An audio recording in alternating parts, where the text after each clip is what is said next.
buen día, buenas tardes, estimados oyentes. Como saben, pues hemos estado hablando bastante sobre la paz y lo que está pasando un poco, la falta de paz también. Y tengo un libro que se titula El conflicto de la paz, caminando hacia la unidad mundial, del señor Hutzman Sadet, que fue publicado en Alemania y luego traducido al español en España en 1985. Pues este libro se basa en la tesis de que la propagación de las enseñanzas y realización práctica progresiva del orden mundial de Bahá'u'lláh apoyan el establecimiento de la paz formal. Esto dice el señor Hutzman Sadet. El capítulo 1 dice: la paz y la vida política cotidiana. Cuando me preguntan si estoy en pro o en contra del tratado bilateral de la OTAN, tengo que contestar con sorpresa para muchos que no me puedo identificar con ninguna de las partes y que por convencimiento religioso rehúso todo tipo de inmiscusión en la política de hoy en día. Esto es incomprensible para muchos. No pueden entender por qué los bahá'ís no toman una postura política frente a los acontecimientos en el mundo en un tema tan crítico, ¿no? La cuestión se basa es hasta qué punto la política cotidiana actual puede prestar un servicio real en favor de la paz. Los juicios y conclusiones tan contradictorios que ha provocado el libro de Franz Alt titulado La paz es posible, en políticos y teólogos, en filósofos y laicos, en católicos y protestantes, ponen en claro que en el contexto de la política actual no hay ninguna solución a la vista. Cada posición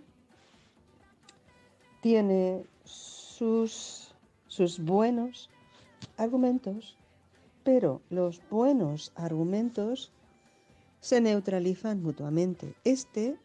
El verdadero dilema, se plantea en el camino hacia el logro de la paz. Explica por qué Werner Becker, intentando hacer un balance del debate sobre la paz, tituló su libro La disputa por la paz.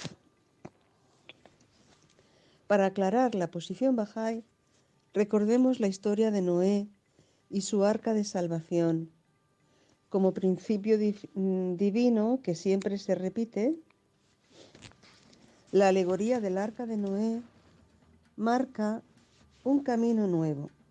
Después de predicar el enviado de Dios largo tiempo en oídos sordos, a partir de un determinado momento deja de esforzarse por restablecer aquella sociedad corrompida y se dedica más bien a llamar a su arca de salvación a aquellos que le escuchan y creen en él.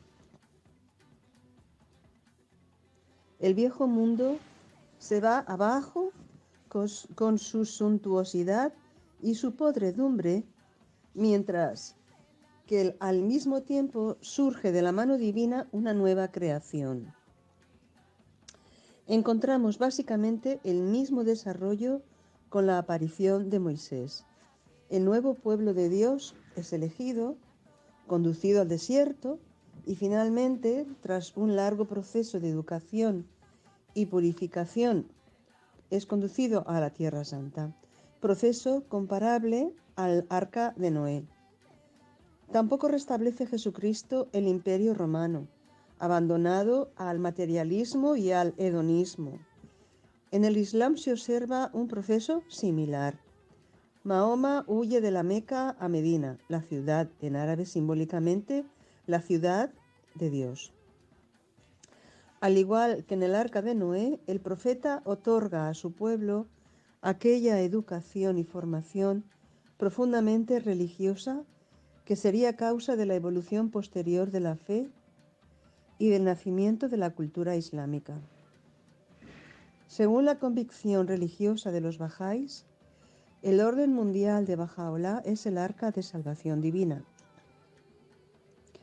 Voy a intentar exponer con un ejemplo la esencia del arca de salvación que Bahá'u'lláh nos ofrece.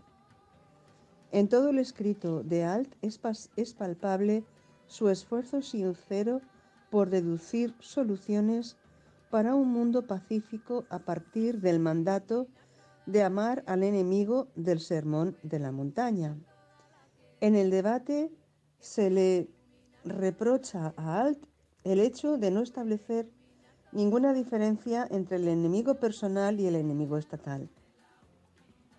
Muchos piensan que cuando Jesús habla de amar al enemigo, se refiere a la primera categoría, es decir, al enemigo personal. Sin embargo, Alt incluye la noción de amar al enemigo estatal y desarrolla a base de ella conceptos que podrían resultar peligrosos para la protección de la colectividad y de la nación. En esta cuestión apenas se puede crear un consenso entre los cristianos, porque cada uno permanece aislado con su propia interpretación y su sentimiento religioso. No hay ninguna interpretación que esté autorizada o que, en situación tal, pueda servir de criterio para aportar a la necesaria formación de la conciencia común. Sin embargo, cuando observo más exactamente los escritos de Bahá'u'lláh, descubro muy pocas referencias al amor al enemigo. En su lugar, encontramos conceptos completamente nuevos con los que topamos una y otra vez. La unidad de la humanidad y el amor universal son conceptos claves que conducirán a la paz más grande. En la fe Bahá'í, los acentos están puestos de otra manera. En la nueva arca de Dios, el enemigo no tiene cabida en cuanto enemigo de la propia raza, nación o religión. Bahá'u'lláh dice: por medio de todos y cada uno de los versos revelados por la pluma del Altísimo, las puertas del amor y unidad han sido abiertas enteramente a los hombres. Anteriormente hemos declarado, y nuestra palabra es la verdad, asociaos con los seguidores de todas las religiones en espíritu de amistad y hermandad. Cualquier cosa que haya hecho a los hijos de los hombres rehuirse uno a otro y haya causado disensiones y divisiones entre ellos, ha sido anulada y abolida por la revelación de estas palabras. En el pasado ha sido revelado: el amor por el propio país es un elemento de la fe de Dios. Sin embargo, la lengua de grandeza en el día de su manifestación proclamó: no debe preciarse quien ama su patria, sino quien ama al mundo. Mediante el poder liberado por estas palabras exaltadas, Él ha dado un nuevo impulso al ave del corazón humano. Le ha señalado una nueva dirección y del libro sagrado de Dios ha borrado toda huella de restricción y limitación.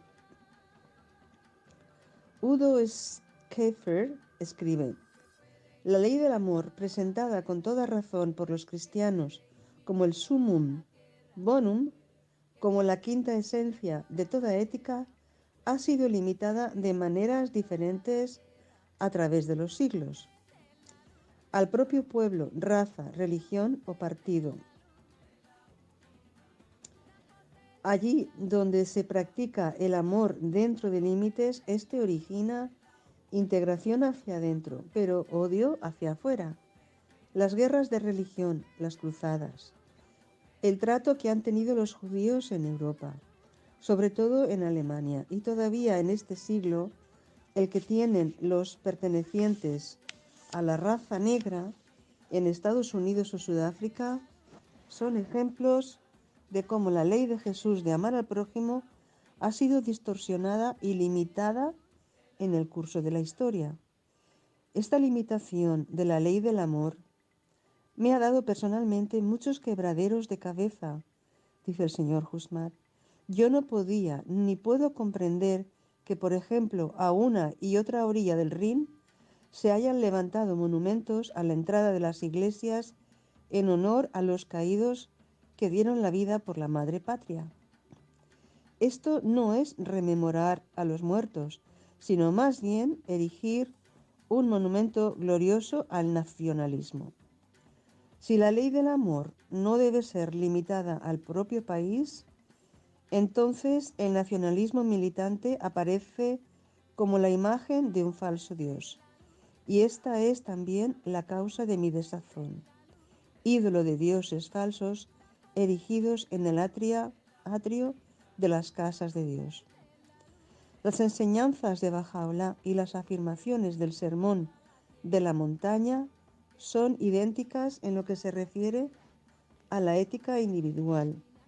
En relación con el amor al enemigo, en cuanto a enemigo personal, Abdul-Bahá dice: en las enseñanzas de Bahá'u'lláh encontramos también que se ha de perdonar bajo toda condición y circunstancias al que pide perdón, que se debe amar al enemigo y considerar al malintencionado como bien intencionado, pero nadie debería ver a otro como enemigo.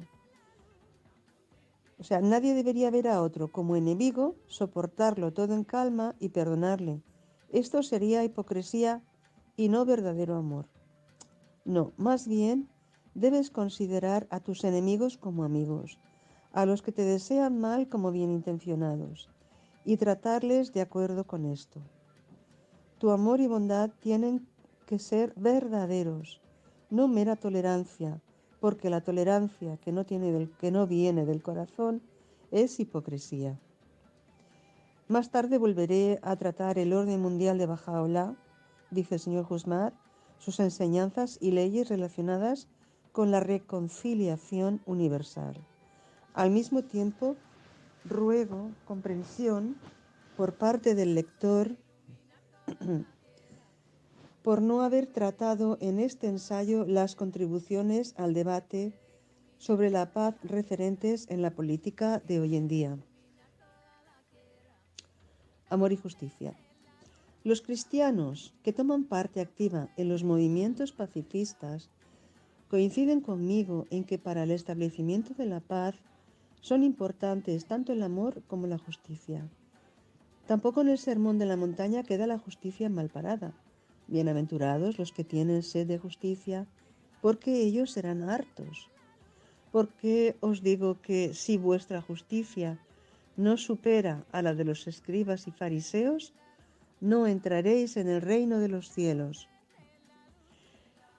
Esto es en el Sermón de la Montaña. Ahora, el mismo Isaías, el mayor de los profetas judíos, había acuñado la frase tan significativa: la paz será obra de la justicia. La alfombra de la paz tiene como urdimbre al amor, amor al prójimo, amor universal, pero la trama es la justicia y el orden, lo cual, refiriéndonos a la paz mundial, sería el orden mundial. Solamente así se puede evitar la manipulación abusiva del amor por parte de tiranos y opresores. Solo a través del enlace del amor universal con la justicia universal puede establecerse una paz universal y duradera. No podemos, por tanto, permitirnos el lujo de excluir el aspecto de la justicia en el mundo y con ello el del orden mundial de nuestra consideración, con la esperanza de que algún día surgirá por sí solo. Pero si hablamos de justicia universal, presuponemos consciente o inconscientemente algo fundamental, a saber, la unidad de la humanidad. La noción de unidad de la humanidad es el verdadero concepto clave de la fe Bahá'í. La paz mundial, caso de que merezca este nombre, es un producto, o mejor dicho, un fruto de la unidad de la humanidad. Por miedo y por necesidad nos hemos acostumbrado en los últimos años a ver la paz principalmente desde la perspectiva del deseo de un tratado de desarme entre las grandes potencias. Por eso se suele reflexionar muy poco acerca de los otros aspectos importantes de la paz mundial. Si, por ejemplo, quisiéramos hacer desaparecer el hambre en el mundo, tendríamos que asumir esta responsabilidad a nivel mundial por todos los que pasan hambre. Esta asociación con los hambrientos supone que aceptamos en ese ámbito el principio de la unidad de la humanidad. La situación sería exactamente la misma si nos propusiéramos erradicar el analfabetismo en todo el mundo o ayudar a más de 500 millones de enfermos que vegetan en el tercer mundo viviendo en la miseria, pobreza e ignorancia. Incluso en el ámbito religioso, solo podremos hacer desaparecer las barreras y los prejuicios definitivamente cuando consideremos todas las religiones superiores como instituciones divinas, cuando experimentemos interiormente la unidad de los enviados de Dios y apreciemos su rango de iluminados maestros universales de la humanidad. Nuevas verdades claves. 3 de las enseñanzas fundamentales de la fe Bahá'í son apropiadas para eliminar los prejuicios religiosos y para establecer en todo el mundo un espíritu de aprecio y reconocimiento hacia las demás religiones, lo cual significa mucho más que tolerancia mutua. Estas 3 enseñanzas son: 1. La unidad de las religiones. 2. La revelación divina progresiva. 3. La relatividad de la verdad religiosa. La doctrina de la unidad de las religiones está también reflejada en el Sermón de la Montaña, donde Jesús revela un aspecto de sí mismo con estas palabras: no penséis que he venido a abolir la ley o los profetas. No he venido a abrogarla, sino a consumarla. El arco de la unidad de las religiones abarca desde la manifestación de Adán hasta Jesucristo, y desde Jesucristo hasta el prometido que deberá venir con un nombre nuevo, es decir, la unidad de la religión de Dios en el pasado, presente y futuro. Jesús identifica la manifestación venidera para el establecimiento del reino de paz hasta tal punto con la suya propia que simplemente habla de su propio retorno. También son bíblicas la revelación divina progresiva y la relatividad de la verdad religiosa. Volviendo su mirada hacia la revelación anterior, Jesús declara repetidas veces en el Sermón de la Montaña: habéis oído que fue dicho, pero yo os digo. Al dirigirse Jesús a sus fieles seguidores, refiriéndose a la siguiente manifestación, les dice: muchas cosas tengo aún que deciros, mas no podéis comprenderlas ahora. Pero cuando venga aquel, el Espíritu de la verdad, os guiará hacia la verdad completa, porque no hablará de sí mismo, sino que hablará según lo que oyere y os comunicará las cosas venideras. Algunos comentarios cristianos enlazan este pasaje con el acontecimiento de Pentecostés. Sin embargo, al referirse al Espíritu de la verdad con las palabras hablará lo que oyere y comunicará las cosas venideras, parece indicar más bien hacia una figura que habrá de aparecer en el futuro. Y sigue diciendo el señor Husmat: ya sé que los cristianos tienen dificultades para aceptar el Islam en esta unidad de las religiones. Quizás se encuentren desde el punto de vista cristiano actual y con algunos pretextos más huellas de la verdad revelada, tal como fue formulado por el Papa Juan XXIII en el budismo, hinduismo y zoroastrianismo, que en el Islam, Aun cuando un reciente artículo en una revista familiar cristiana traía la fotografía del Papa Juan Pablo II con el muftí de Siria con el título "Yo también leo el Corán todos los días". Esto lo decía Juan 23. Y el comprender la unidad de las religiones costará a los cristianos todavía algún esfuerzo.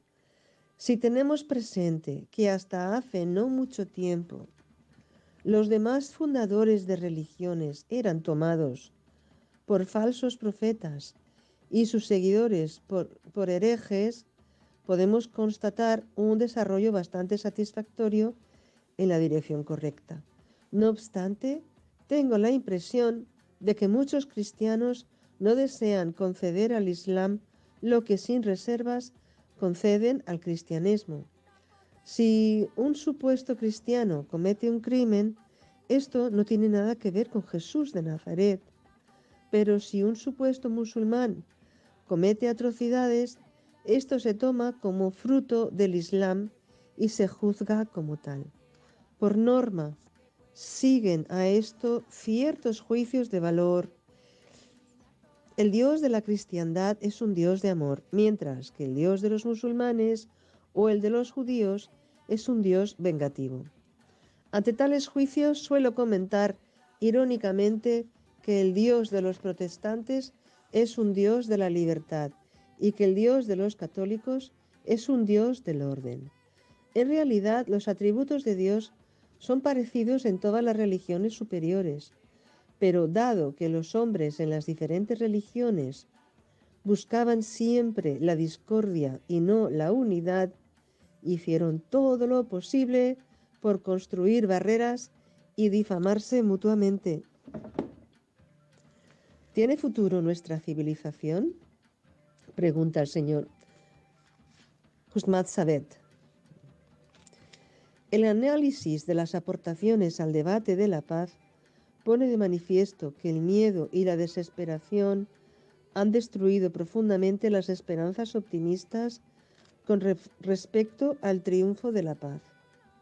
La gente se da cada vez más cuenta de lo enfermo que está el mundo. Cuando la civilización occidental se disponía a convertirse en una civilización mundial, algo salió mal. Las tendencias destructivas son evidentemente más fuertes de lo que se había sospechado y están quedando poco a poco fuera de control. Hay solo un mínimo acuerdo acerca de las causas de la crisis actual y prácticamente ningún consenso en cuanto al remedio. El hombre moderno de Oriente y de Occidente ha renunciado al máximo posible de su naturaleza espiritual y se ha declarado entonces a sí mismo como un animal superior. Es por esto por lo que es incapaz de reconocer que su felicidad, su misma supervivencia, depende de la armonía que exista entre su voluntad y la voluntad del Creador. Pero dado que el hombre moderno ha roto el lazo de unión entre sí mismo y Dios, no hay que sorprenderse si es castigado por su rebeldía y por su rechazo de la voluntad divina. Por otra parte, los padecimientos que nos hemos acarreado de esta manera tan trágica están formando invisiblemente las condiciones necesarias para la unificación de la humanidad. A pesar de tanta obstinación, Dios no ha abandonado al hombre. Bajaola reveló: los vientos de la desesperación lamentablemente soplan desde todas direcciones, y la contienda que divide y aflige a la raza humana crece día a día. Los signos de convulsiones y caos inminentes pueden discernirse ahora, por cuanto el orden prevaleciente resulta ser deplorablemente defectuoso. Shoghi Effendi, el guardián de la fe Bahá'í, describe los cambios radicales en la tierra y la meta a la que se aproxima la humanidad, aún sin saberlo, la mayoría de la gente. Y dice Sogefendi, han pasado para no volver nunca más a las edades de niñez e infancia, en tanto que está por venir la gran edad, consumación de todas las edades, que debe anunciar la llegada a la madurez de toda la raza humana. Las convulsiones de este turbulentísimo periodo de transición en la historia de la humanidad son requisitos esenciales para la edad de edades, el tiempo del fin, y señalan su inevitable advenimiento, época en que la insensatez y el tumulto de luchas que desde los albores de la historia han denigrado los anales de la humanidad habrán sido finalmente transmutados en la sabiduría y la tranquilidad de una paz imperturbable, universal y duradera, en que la discordia y separación de los hijos de los hombres habrán cedido paso a la reconciliación global y unificación total de los diferentes elementos que constituyen la sociedad humana. Esta será, en verdad, sigue el texto de Sogefendi, la digna culminación del proceso de integración que, partiendo de la familia, la unidad más pequeña de la escala en la organización humana, y habiendo luego creado la tribu, la ciudad-estado, la nación, debe continuar actuando hasta terminar en la unificación de todo el mundo, objetivo final y gloria suprema de la unificación de todo el mundo, objetivo final para la evolución humana en este planeta. Esta es la etapa a la que, quiérase o no, se acerca la humanidad irresistiblemente. Esta es la etapa cuyo camino está allanando misteriosamente la atroz prueba de fuego que sufre la humanidad. Con esta etapa están indisolublemente unidos el destino y el propósito de la fe de Bahá'u'lláh. La estructura de su nuevo orden mundial, que crece en el seno de las instituciones administrativas que él mismo ha creado, servirá como modelo y como núcleo de esta mancomunidad mundial que es el seguro e inevitable destino de los pueblos y naciones de la Tierra. Así como la evolución orgánica de la humanidad ha sido lenta y gradual, comprendiendo sucesivamente la unificación de la familia, la tribu, la ciudad-estado y la nación, también ha sido lenta y progresiva la luz conferida por la revelación de Dios en diversas etapas de la evolución de la religión y reflejada en las sucesivas dispensaciones del pasado.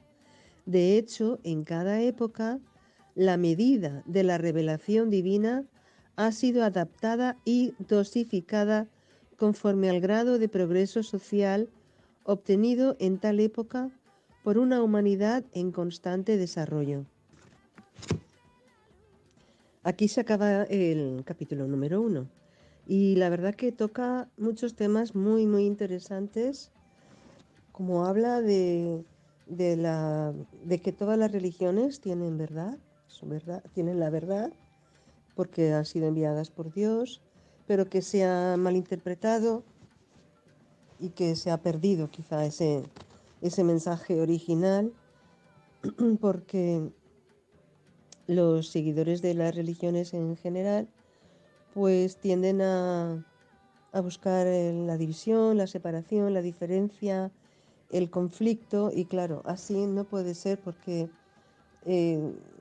si habla de amor, es amar a todos y no solamente a los que pertenecen a mi misma religión o a mi mismo club o a mi misma universidad. Hay que ampliar esas miras, porque aquí dice, ¿no?, que la paz será la consecuencia de la unidad de la humanidad. No quiere decir, bueno, hasta ahora que no lo he dicho, ¿no? Pero no es que la humanidad tenga que estar uniformada ni uniforme, ni dejar sus culturas o sus idiomas de lado, pero sí que tienen que tener pues ese hilo común, ese hilo de seres humanos en general. Y bueno, pues me ha encantado también cómo lo ha ido desarrollando. Y bueno, pues el tema que también lo que dice Shoghi Effendi, que han pasado la edad de la niñez y de la infancia para la humanidad y que ahora viene la gran edad. Pero claro, esta gran edad pues implica muchas cosas. Para un ser humano, la gran edad, la edad de la madurez, significa que tiene que dejarse ya de tonterías, de cometer errores, tiene que ser responsable de lo que hace y en este caso pues seguir lo que se ha dicho en todas las religiones, ¿no? Lo del amor, ¿cómo era? La regla de oro de todas las religiones que dice, no hagas al otro lo que no te gustaría que te hiciera a ti mismo.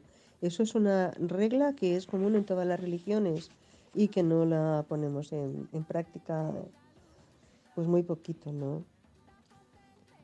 También habla cómo la humanidad desde la infancia ha ido pasando, cómo se ha ido agrupando en diferentes formas, la familia, la tribu, la ciudad-estado y la nación. Pero ahora la nación, el nacionalismo, es un tema muy delicado a día de hoy, desde luego. Pero el nacionalismo no puede llevar a la unidad porque está separando, está diciendo, vosotros no sois de mi nación y vosotros vais a tener otros derechos diferentes. Yo no sé cómo se va a resolver. Pero bueno, que ahora viene otra historia, otra forma de manejarnos en la humanidad y claro, pues todavía no sabemos cómo va a ser. Voy a empezar con el capítulo 2 y voy a llegar hasta donde pueda, porque me parece muy interesante lo que el señor Saadet, Husman Saadet,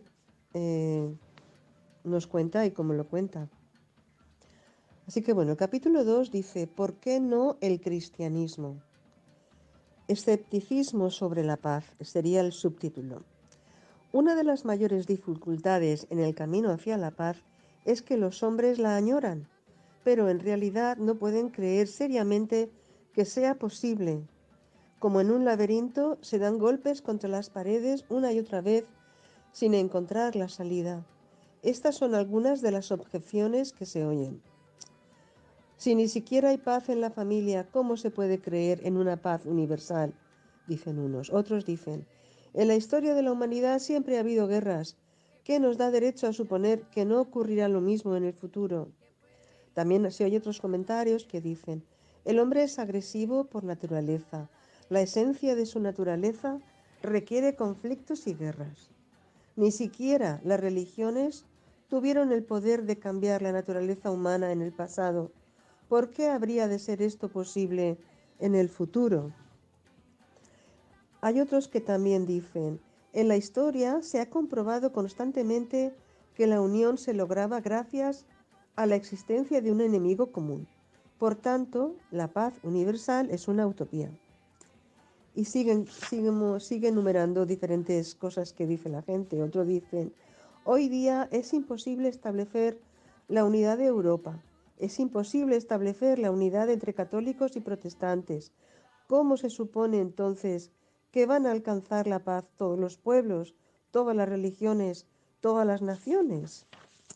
Hay otras personas que dicen, los países desarrollados, la gente no quiere el trabajo duro, por eso queda siempre latente un elemento de conflicto. Hay otras opiniones que dicen, la unidad mundial solo puede conducir al mundo hacia una dictadura. Y hay otros que dicen, la unidad mundial conducirá necesariamente a la pérdida de identidad de los pueblos, países y religiones. Bueno, pues aquí ha hecho él una enumeración fantástica de los diferentes argumentos que tiene la gente para no creer en la unidad, ¿no? Y dice el señor Husmat, incluso ahora, en la era atómica, hay quienes basándose en la antigua tradición a la manera de Heráclito, ven algo positivo en la guerra. La guerra, dicen, es la madre de todas las cosas, la reina de todas las cosas. A unos les conviene, los convierte en dioses y a otros en hombres. A unos los convierte en esclavos y a otros en libres. Esto es una frase que viene de Frien Spacnokic, Pedagogía de la Paz hoy. Está en la página 50. Bueno, pues seguimos.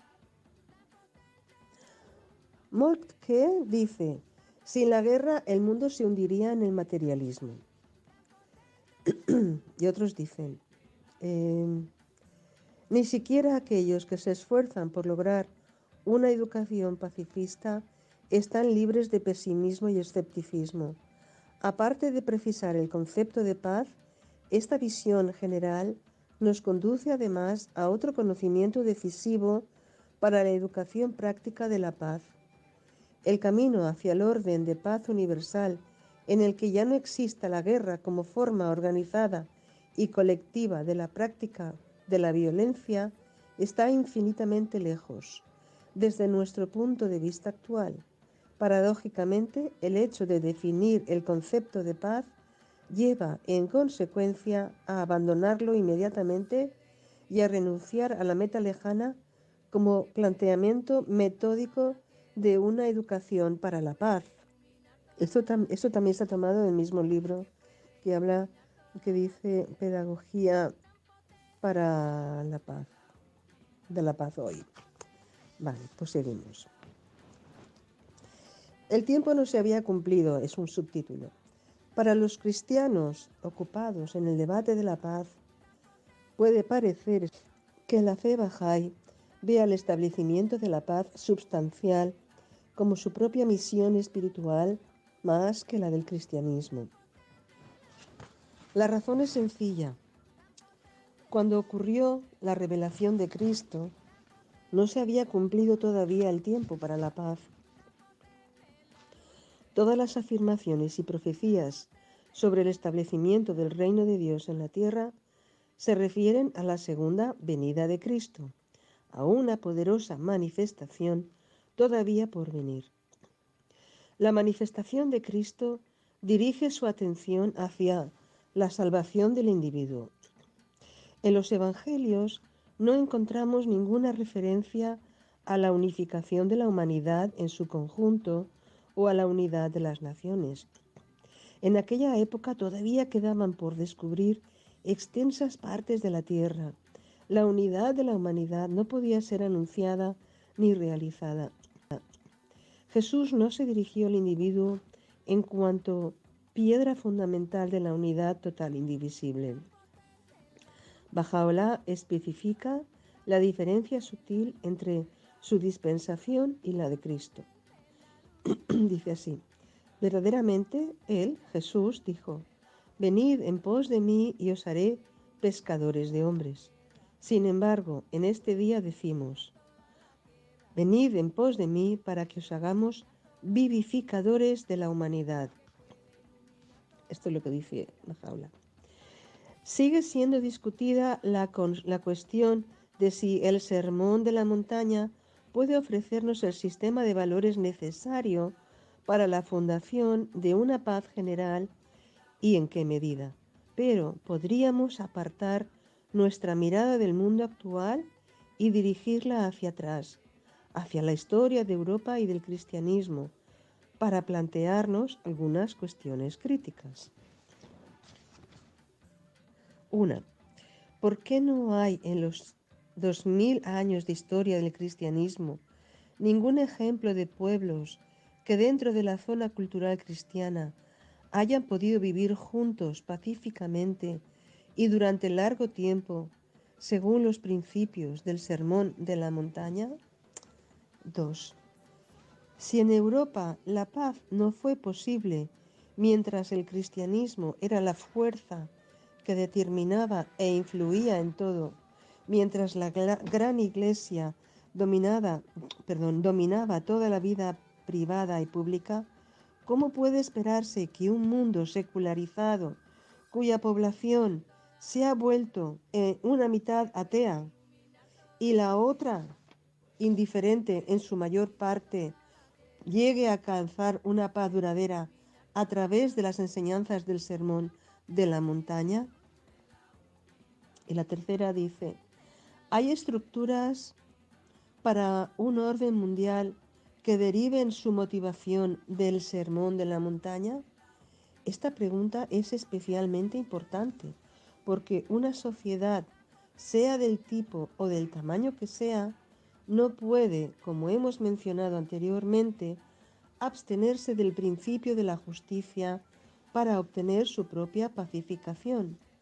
El sermón de la montaña describe, sin embargo, la ética del individuo y, evidentemente, apenas presenta una guía de estructuras que abarquen la totalidad de la humanidad y que proteja a la comunidad de los abusos. Hoy, como ayer, es imposible esperar que todas las personas de este mundo se transformen de la noche al día en ángeles y se pueda, por tanto, prescindir del derecho, la justicia y el orden que protegen a los buenos de los malos. Hay otra pregunta que dice, que sería otro apartado, subapartado. ¿La secularización como fundamento de la paz? Indiscutiblemente ha tenido lugar en las sociedades de carácter cristiano una secularización irreversible que se manifiesta en diversas escuelas ideológicas que rivalizan obstinadamente unas con otras. El fascismo, el nacionalsocialismo, el liberalismo y el comunismo son algunas expresiones de este proceso de secularización. Dicha secularización se encuentra tan fuertemente anclada en la conciencia general que la gente llega a identificarse con una u otra escuela sin darse cuenta.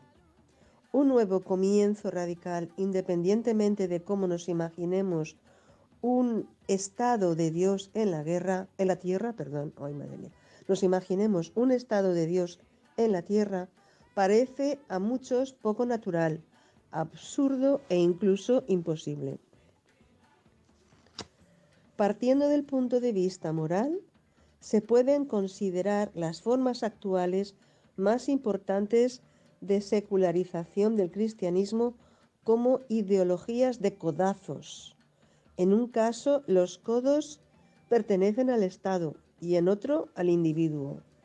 Según el campo que uno haya adoptado, se percibirá lo uno y se suprimirá lo otro.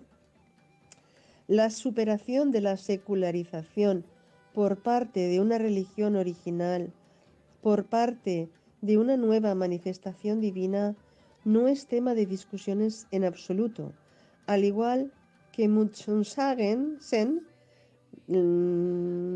dice, la humanidad quiere sacarse a sí misma de la miseria agarrándose por el cogote por medio de esta o aquella ideología. No debe, por tanto, extrañarnos si el pesimismo y el escepticismo se extienden por todas partes. Karl Jaspers llega a tanto pesimismo que considera necesario el dominio de una dictadura para cualquier forma de gobierno mundial. Es interesante que Becker constate que la toma de decisiones durante una crisis no puede ser controlada ni influida por el pueblo, ni siquiera en las democracias. También Jonathan Schell habla, refiriéndose al gobierno mundial, de una indeseable medida de desesperación. Yo no puedo comprender esto, dice el señor Sabet. Expondré como aclaración un ejemplo imaginario.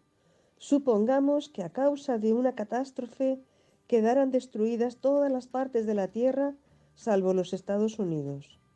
¿Por qué? El gobierno de los Estados Unidos, que alberga agentes de todo tipo de razas y culturas, ¿habría de convertirse necesariamente en una dictadura? viene otro subtítulo que dice, se necesitan nuevos valores básicos, que sería la respuesta.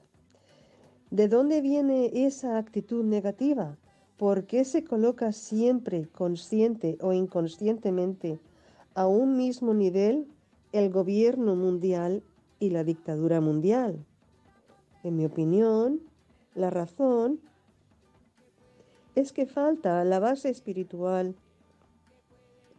para el nacimiento y el desarrollo de una nueva cultura política, para el establecimiento de un gobierno mundial justo en el que se tengan en cuenta nuestros ideales y valores éticos.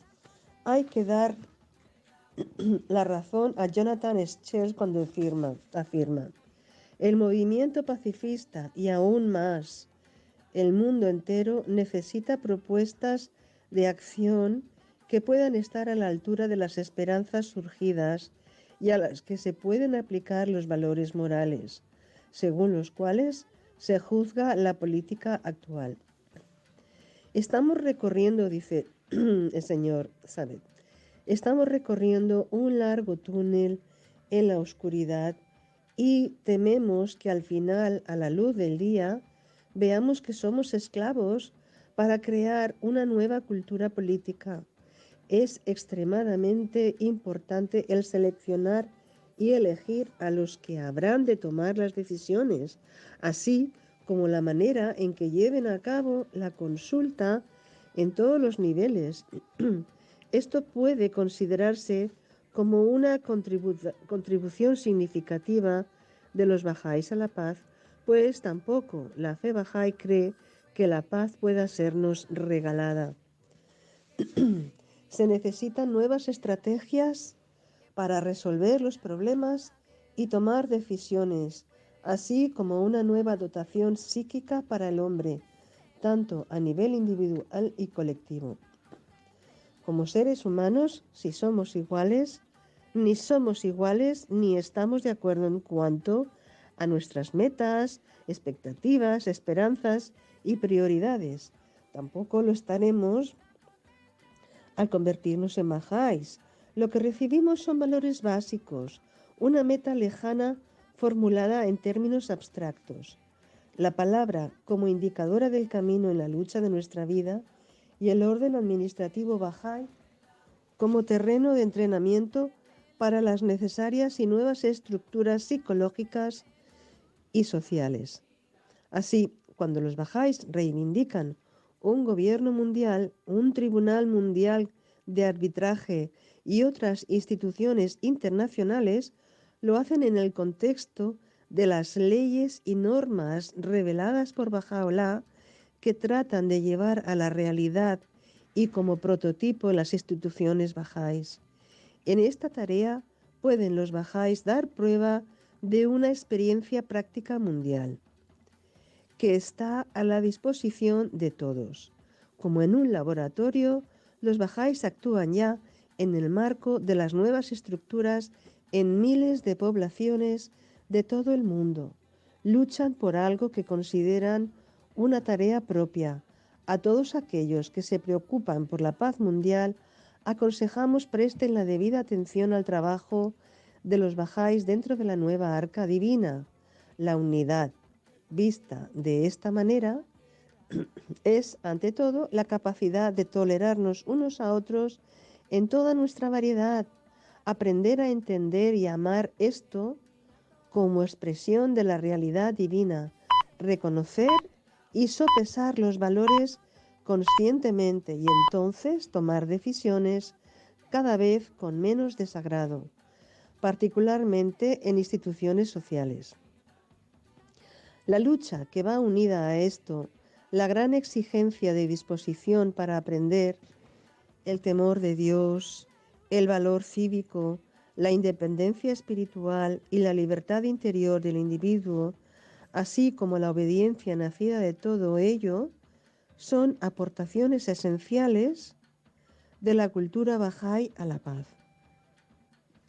Muy bien, queridos oyentes, pues aquí me quedaría para seguir leyendo el próximo día y bueno, quería comentar que que en realidad pues no nos podemos, nos cuesta muchísimo imaginarnos un mundo unido, porque sabemos que cómo ha ido, ¿no? La historia de la humanidad.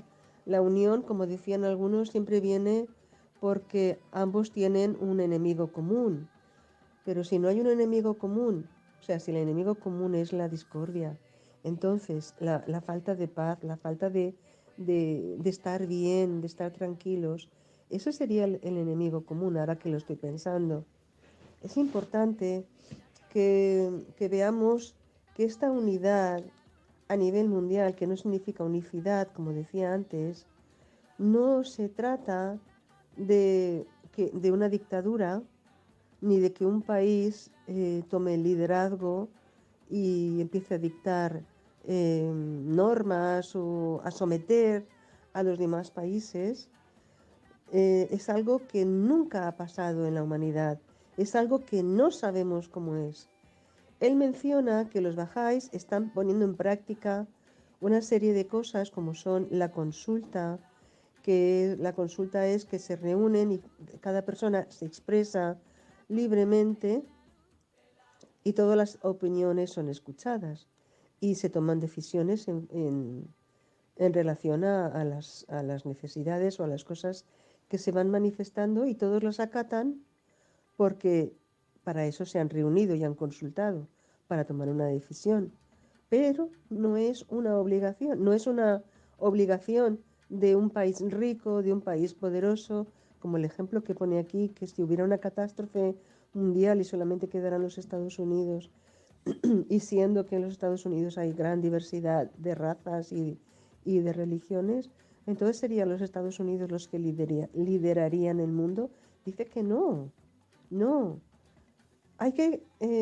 Tenemos muchos miedos y hay muchísimos vídeos que hablan de barbaridades y que nos dan miedo y que crean ese estado de ánimo de sospecha, de que es imposible que nos podamos organizar de una manera mundial. Pero claro, ahora mismo estamos fatal, ahora no podemos. Pero si lo tenemos en nuestro punto de mira, si vemos que eso es la solución, una solución, si llegamos a entender que eso puede ser una solución verdadera y definitiva, bueno, pues no sé, tardaremos 50, 60, 100 años en conseguir esa armonía entre todos los países, pero, o 30 o 20, o 10, no se sabe. Depende de la buena voluntad de la gente, de los países.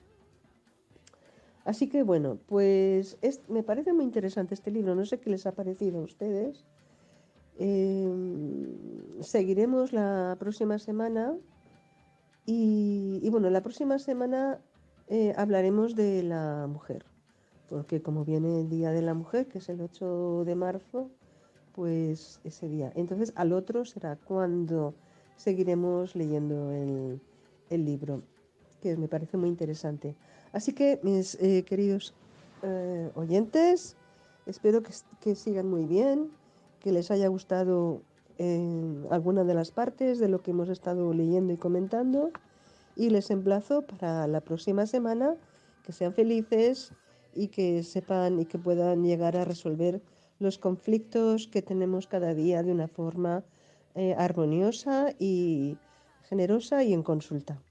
Saludos a todos, hasta la próxima.